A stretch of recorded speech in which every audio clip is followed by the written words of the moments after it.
गिल्लू। प्रस्तुत पाठ में लेखिका महादेवी वर्मा के पशु पक्षियों एवं छोटे छोटे जीव जंतुओं के प्रति प्रेम को दर्शाया गया है। किस प्रकार ये छोटे छोटे जीव जंतु स्पर्श मात्र से मानव प्रेम को समझ लेते हैं और घनिष्ठ आत्मीय संबंध बन जाने पर ये निडर होकर स्वच्छंद विचरण करते हैं। प्रस्तुत पाठ में ऐसे ही एक गिलहरी के बच्चे के बारे में वर्णन किया गया है। मानवता केवल आदर्शों की ऊंचाइयों को छूने में नहीं, अपितु गिरे हुए को सहारा देकर उठाने में है। कन्फ्यूशियस। सोनजूही में आज एक पीली कली लगी है। इसे देखकर अनायास ही उस छोटे जीव का स्मरण हो आया जो इस लता की सघन हरितिमा में छिपकर बैठता था और फिर मेरे निकट पहुंचते ही कंधे पर कूदकर मुझे चौंका देता था। तब मुझे कली की खोज रहती थी, पर आज उस लघु प्राण की खोज है। परंतु वह तो अब तक इस सोनजूही की जड़ में मिट्टी होकर मिल गया होगा। कौन जाने स्वर्णिम कली के बहाने वही मुझे चौंकाने ऊपर आ गया हो। अचानक एक दिन सवेरे कमरे से बरामदे में आकर मैंने देखा 2 कौवे एक गमले के चारों ओर चोंचों से छुआ छुओवल जैसा खेल खेल रहे हैं। यह काकभुशुंडी भी विचित्र पक्षी है, एक साथ समादृत, अनादृत, अति सम्मानित, अति अवमानित। हमारे बेचारे पुरखे न गरुड़ के रूप में आ सकते हैं, न मयूर के, न हंस के। उन्हें पितृपक्ष में हमसे कुछ पाने के लिए काक बनकर ही अवतीर्ण होना पड़ता है। इतना ही नहीं, हमारे दूरस्थ प्रियजनों को भी अपने आने का मधुर संदेश इनके कर्कश स्वर में ही देना पड़ता है। दूसरी ओर हम कौवा और कांव कांव करने को अवमानना के अर्थ में ही प्रयुक्त करते हैं। मेरे काक पुराण के विवेचन में अचानक बाधा आ पड़ी, क्योंकि गमले और दीवार की संधि में छिपे एक छोटे से जीव पर मेरी दृष्टि रुक गई।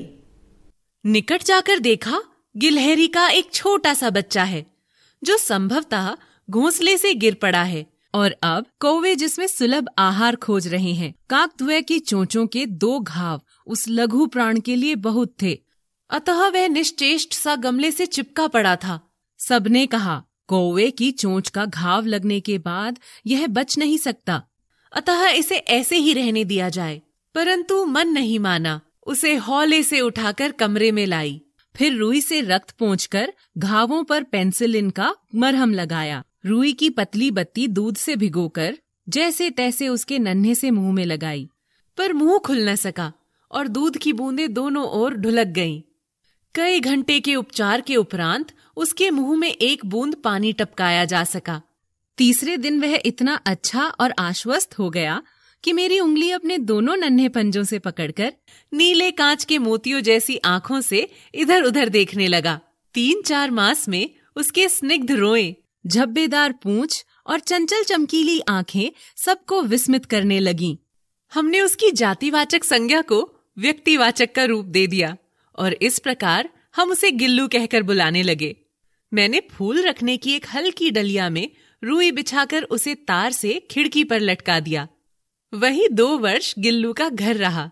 वह स्वयं हिलाकर अपने घर में झूलता और कांच के मनकों सी आंखों से कमरे के भीतर और खिड़की से बाहर न जाने क्या देखता समझता रहता था।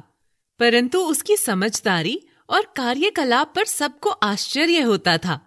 जब मैं लिखने बैठती तब अपनी ओर मेरा ध्यान आकर्षित करने की उसे इतनी तीव्र इच्छा होती थी कि उसने एक अच्छा उपाय खोज निकाला। वह मेरे पैर तक आकर सर से पर्दे पर चढ़ जाता और फिर उसी तेजी से उतरता। उसका यह दौड़ने का क्रम तब तक चलता जब तक मैं उसे पकड़ने के लिए न उठती। कभी मैं गिल्लू को पकड़कर एक लंबे लिफाफे में इस प्रकार रख देती कि उसके अगले 2 पंजों और सिर के अतिरिक्त सारा लघु गात लिफाफे के भीतर बंद रहता। इस अद्भुत स्थिति में कभी कभी घंटों मेज पर दीवार के सहारे खड़ा रहकर वह अपनी चमकीली आंखों से मेरा कार्यकलाप देखा करता। भूख लगने पर चिक चिक करके मानो वह मुझे सूचना देता और काजू या बिस्कुट मिल जाने पर उसी स्थिति में लिफाफे से बाहर वाले पंजों से पकड़कर उसे कुतरता रहता। फिर गिल्लू के जीवन का प्रथम वसंत आया। नीम चमेली की गंध मेरे कमरे में हौले हौले आने लगी। बाहर की गिलहरियां खिड़की की जाली के पास आकर चिक चिक करके न जाने क्या कहने लगीं। गिल्लू को जाली के पास बैठकर अपनेपन से बाहर झांकते देखकर मुझे लगा कि इसे मुक्त करना आवश्यक है। मैंने कीले निकालकर जाली का एक कोना खोल दिया और इस मार्ग से गिल्लू ने बाहर जाने पर सचमुच ही मुक्ति की सांस ली। इतने छोटे जीव को घर में पले कुत्ते बिल्लियों से बचाना भी एक समस्या ही थी। आवश्यक कागज पत्रों के कारण मेरे बाहर जाने पर कमरा बंद ही रहता है। मेरे कॉलेज से लौटने पर जैसे ही कमरा खोला गया और मैंने भीतर पैर रखा, वैसे ही गिल्लू अपने जाली के द्वार से भीतर आकर पैर से सिर और सिर से पैर तक दौड़ लगाने लगा। तब से यह नित्य का क्रम हो गया। मेरे कमरे से बाहर जाने पर वह भी खिड़की की खुली जाली की राह बाहर चला जाता और दिन भर गिलहरियों के झुंड का नेता बना हर डाल पर उछलता कूदता रहता और ठीक 4 बजे वह खिड़की से भीतर आकर अपने झूले में झूलने लगता। मुझे चौंकाने की इच्छा उसमें न जाने कब और कैसे उत्पन्न हो गई थी। कभी फूलदान के फूलों में छिप जाता, कभी पर्दे की चुन्नट में और कभी सोन जूही की पत्तियों में। मेरे पास बहुत से पशु पक्षी हैं और उनका मुझसे लगाव भी कम नहीं है, परंतु उनमें से किसी को मेरे साथ मेरी थाली में खाने की हिम्मत हुई है, ऐसा मुझे स्मरण नहीं आता। गिल्लू इनमें अपवाद था। मैं जैसे ही खाने के कमरे में पहुंचती, वह खिड़की से निकलकर आंगन की दीवार, बरामदा पार करके मेज पर पहुंच जाता और मेरी थाली में बैठ जाना चाहता। बड़ी कठिनाई से मैंने उसे थाली के पास बैठना सिखाया, जहां बैठकर वह मेरी थाली में से एक एक चावल उठाकर बड़ी सफाई से खाता रहता। काजू उसका प्रिय खाद्य था और कई दिन काजू न मिलने पर वह अन्य खाने की चीजें या तो लेना बंद कर देता था या झूले से नीचे फेंक देता था।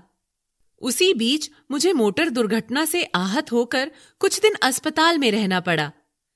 उन दिनों जब मेरे कमरे का दरवाजा खोला जाता, गिल्लू अपने झूले से उतरकर दौड़ता और फिर किसी दूसरे को देखकर तेजी से अपने घोंसले में जा बैठता।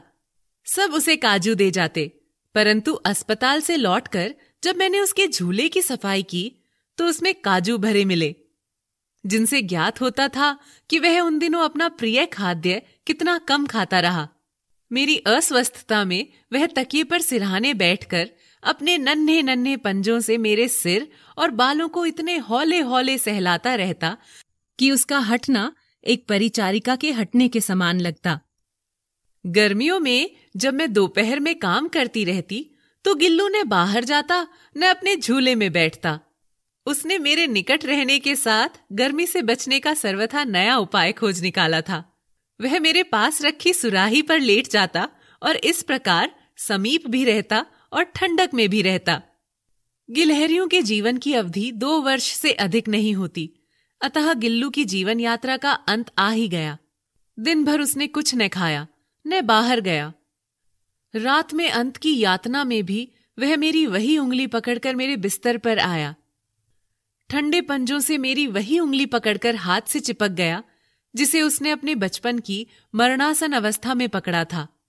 पंजे इतने ठंडे हो रहे थे कि मैंने हीटर जलाया, उसे उष्णता देने का प्रयत्न किया, परंतु प्रभात की प्रथम किरण के स्पर्श के साथ ही वह किसी और जीवन में जागने के लिए सो गया। उसका झूला उतार कर रख दिया गया और जाली बंद कर दी गई, परंतु गिलहरियों की नई पीढ़ी जाली के उस पार चिक चिक करती रहती है और सोन जूही पर वसंत आता ही रहता है। सोन जूही की लता के नीचे गिल्लू को समाधि दी गई थी, इसलिए भी कि उसे वह लता सबसे अधिक प्रिय थी, इसलिए भी कि उस लघुगात का किसी वासंती दिन जूही के पीताभ छोटे फूल में खिल जाने का विश्वास मुझे संतोष दे रहा है। महादेवी वर्मा।